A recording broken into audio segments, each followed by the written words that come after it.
Range rover, সব গাড়িগুলো জাপানি, সব গাড়িগুলো জার্মানি, সব বাইরের।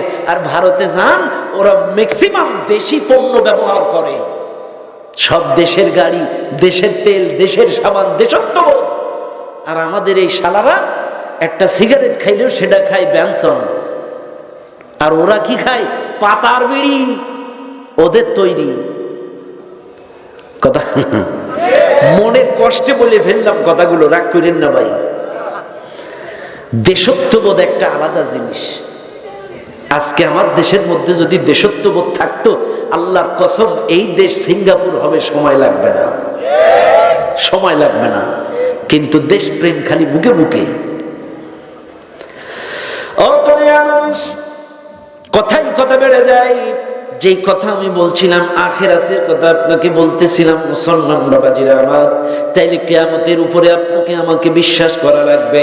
কারণ আপনার জিন্দেগির প্রত্যেকটা সেকেন্ডের হিসাব কিন্তু আল্লাহর সামনে দেওয়া লাগবে। আপনার অঙ্গ প্রত্যঙ্গ সব কিছু কিয়ামতের ময়দানে আল্লাহর সামনে বলে দেবে। শুনে নেন আজকের টাঙ্গাইলের মুসলমানেরা। এরপরে 6 নাম্বার, তকদিরের ভালো মন্দের প্রতি বিশ্বাস স্থাপন করা। ওয়াল কদরি খাইরিহি ওয়া শাররি, তকদিরের ভালো মন্দের প্রতি বিশ্বাস স্থাপন করা। তকদিরের ভালোটাও বিশ্বাস করতে হবে, মন্দটাও আপনাকে বিশ্বাস স্থাপন করতে হবে। এই মাহফিলে যত মানুষ আছেন, তাইলে শুনে নেন, আপনাকে 6টা বিশ্বাসের কথা বললাম। আল্লাহর প্রতি ঈমান, ফেরেশতাদের প্রতি ঈমান, আল্লাহর কিতাবের প্রতি ঈমান, রাসূলের প্রতি ঈমান, আখিরাতের প্রতি ঈমান, তকদিরের ভালো মন্দের প্রতি ঈমান। এই বিশুদ্ধ বিশ্বাস আপনার মধ্যে থাকা লাগবে, আল্লাহর প্রতি ঈমান থাকা লাগবে। আল্লাহ আরেক জায়গায় ডাক দিয়ে বলে ঈমানদার কারা?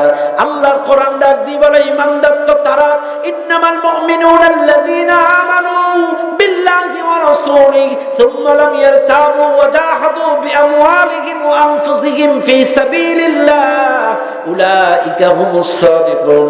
আল্লাহ বলছে ঈমানদার তো তারা, মুমিন তো তারা, আল্লাহ আল্লাহর রাসূলের প্রতি ঈমান আনার পরে ঈমানের মধ্যে কোনো সন্দেহ রাখবে না, আর জান আর মাল দিয়ে আল্লাহর পথে চেষ্টা করবে আল্লাহর একত্ববাদ কায়েমে। এবার আসেন, আপনি যদি ঈমানদার হয়ে যান, প্রকৃত মুমিন যদি নিজেকে দাবি করেন, আপনার কাজ কি? আপনার কাজ কি? শুনবেন, শুনবেন। যারা বিয়ে করেছেন একটু হাত তোলেন তো ভাই। যারা করেছেন, আচ্ছা হাত নামান, সমস্যা নেই।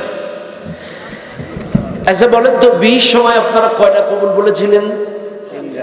3টা।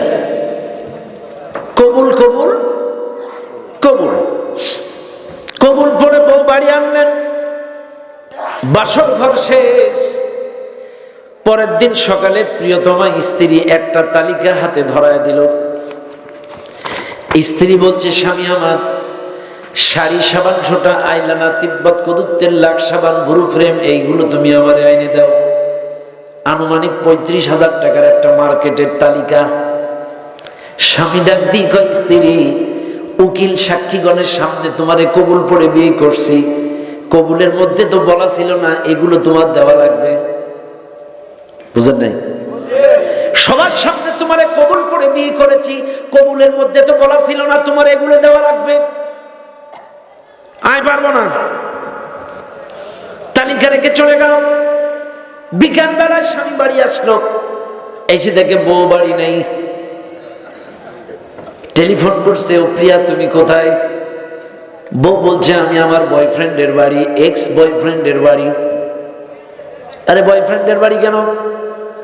আজকের রাতটা আমি আমার বয়ফ্রেন্ডের বাড়ি, একই বিছানায় একই খাটে থাকবো, কালকে আবার আপনার বাড়ি আসবো। তখন স্বামী বলতেছে, তুমি আমার জান, তুমি আমার ময়না, তুমি আমার টিয়া, তুমি 3 রাত কোনো বান্ধবীর বাড়ি থাকো, কোনো আপত্তি নাই, কিন্তু বন্ধুর বাড়ি রাত কাটাবা, এটা তো মেনে নেওয়া যায় না। তখন স্ত্রী ডাক দিয়ে বলে, স্বামী, তুমি যেমন আমারে বলেছো কবুল পড়ে বিয়ে করেছো, কবুলের মধ্যে শাড়ি, সাবান, সুতা, ভরণ পোষণ দিতে হবে, এটা কবুলের মধ্যে লেখা নাই। আমিও তোমাকে কবুল পড়ে বিয়ে করেছি, এই কবুলের মধ্যে এটাও বলা নাই রাত খালি তোমার বাড়ি থাকা লাগবে। কথা বোঝেন নাই? তোমার কবলে যদি শাড়ি সাবান ছোটা ভরণ পোষণ না থাকে, আমার কবলেও রাতখানি তোমার বাড়ি থাকতে হবে, এটাও লেখা নেই। আইনত তো তাই, আইনে কি বলে? এখন স্বামী যদি এইভাবে বলে, স্ত্রী যদি ওইভাবে বলে, সংসার কি টিকবে? একদিনের কবলের ভেতরে স্ত্রী যতদিন বাঁচবে ওর শাড়ি সাবান সুটা খাদ্য খাবার ভরণ পোষণ দেওয়া লাগবে, এটা কবুলের শর্ত। কথা বল। যেদিন কবুল পড়েছেন ওই দিন থেকে যতদিন স্ত্রী বাঁচবে ওই স্ত্রীকে ভরণ পোষণ দেওয়া লাগবে, এটা কবুলের শর্ত, কবুলের দাবি। এখন যেদিন থেকে আপনি কবুল পড়েছেন এই দিন থেকে স্বামীর ঘর ছাড়া অন্যের ঘরে যাওয়া যাবে না, এটাও কবুলের শর্ত। স্বামী যদি ভুলে যায়, স্ত্রী যদি ভুলে যায়, এই সংসার যেমন টিকে না, তালাক হয়ে, মারামারি হয়ে, কিলাকিলি হয়ে, ছাড়াছাড়ি হয়ে বাপের বাড়ি চলে যায়। আল্লাহ বলে, বান্দা নিজেরা যেদিন থেকে কালেমা পড়ে ঈমানদার দাবি করেছো ওই দিনের পর থেকে মৃত্যুর আগ পর্যন্ত আল্লাহর জমিনে কালেমা প্রতিষ্ঠা করার দায়িত্ব তোমার এসে যায়। একদিনের কবুলের ভেতরে যেমন মৃত্যুর আগ পর্যন্ত বউকে ভরণ পোষণ দিতে হবে, এটা কবুলের দাবি। যেদিন থেকে আপনারা মুসলমান দাবি করেছেন মৃত্যুর আগ পর্যন্ত আল্লাহর জমিনে আল্লাহর একত্ববাদ কায়েমের চেষ্টা করতে হবে, এটাও ঈমানের দাবি।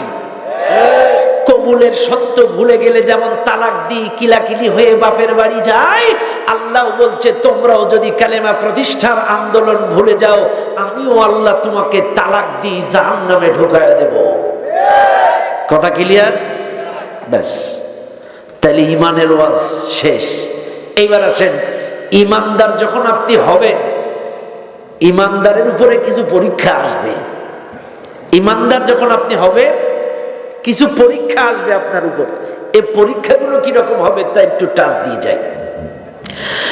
আপনি যদি প্রকৃত ঈমানদার হয়ে যান, প্রকৃত মুমিন যদি আপনি হয়ে যান, আপনার উপরে কিছু পরীক্ষা চলে আসবে, কিছু পরীক্ষা নেমে আসবে আপনার উপরে।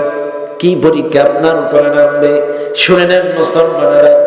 এক নাম্বার পরীক্ষা, আল্লাহর কোরআন ডাক দিয়ে বলে, ওয়াকালাল্লাযীনা কাফারু লিরুসুলিহিম লানুখরিজান্নাকুম মিন আরদিনা আও লাতাউদুন্না ফি মিল্লাতিনা।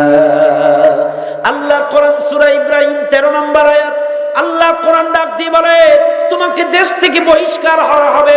কাফের বেঈমানেরা বলেছিল, তোমরা ঈমানের দাওয়াত দেওয়ার কারণে, ঈমান আনার কারণে, ঈমানের মেহনত করার কারণে তোমাদেরকে দেশ থেকে বের করে দেওয়া হবে। যদি আমাদের দলে না আসো, আমাদের মিল্লাতে যদি ফিরে না আসো, দেশ থেকে তোমাদেরকে বের করে দেওয়া হবে, এ দেশ তোমাদের নয়। কাফেররা রাসূলদেরকে হুমকি দিয়েছিল, দেশ থেকে খেদায় দিয়েছিল, তাড়ায় দেওয়ার হুমকি দিয়েছিল। আজকেও যখন আপনি ঈমানের দাওয়াত দিবেন, কালেমার দাওয়াত দিবেন, ঈমানদার হবেন, আপনাকেও দেশ থেকে বহিষ্কার করার কথা বলা হবে। দুই, قال لئن اتخذت إلها غيري لأجعلنك من المسجونين। তোমাকে কারাগারে বন্দী করা হবে। এরা বলবে, আমাদের যদি না মানো তোমাদেরকে বন্দী করা হবে, জেলখানায় কারাগারে বন্দী করা হবে। ও মুসলমানেরা, লক্ষ্য করুন আমার নবীর জীবনের দিকে। আমার নবী জীবনের আগেও কোনো গুনাহ নাই, পরেও কোনো গুনাহ নাই। আমার নবীকে জেলখানার মধ্যে শিয়াবে আবি তালিবের পাড়িয়া জেলখানায় বন্দী করে 1 নয় 2 নয় 3.5 বছর জেলখানায় বন্দী করে রাখছিল। 3.5 বছর জেলখানায় বন্দী করে সপ্তাহে 2 খানা রুটি আর কয়েকটা খুরমা খেজুর ছাড়া কিছু খেতে দেয় না। এমনও মানুষ আছে এই মাহফিলে একবারে 10টা রুটি খাইতে পারে, কিন্তু প্রাপ্তবয়স্ক নবী, প্রাপ্তবয়স্ক সাহাবী জেলখানার মধ্যে বন্দী। কাফির বেঈমানেরা ওই বন্দী কারাগারে সপ্তাহে 2 খানা রুটি আর কয়েকটা খুরমা খেজুর ছাড়া কিছু খেতে দেয় নাই।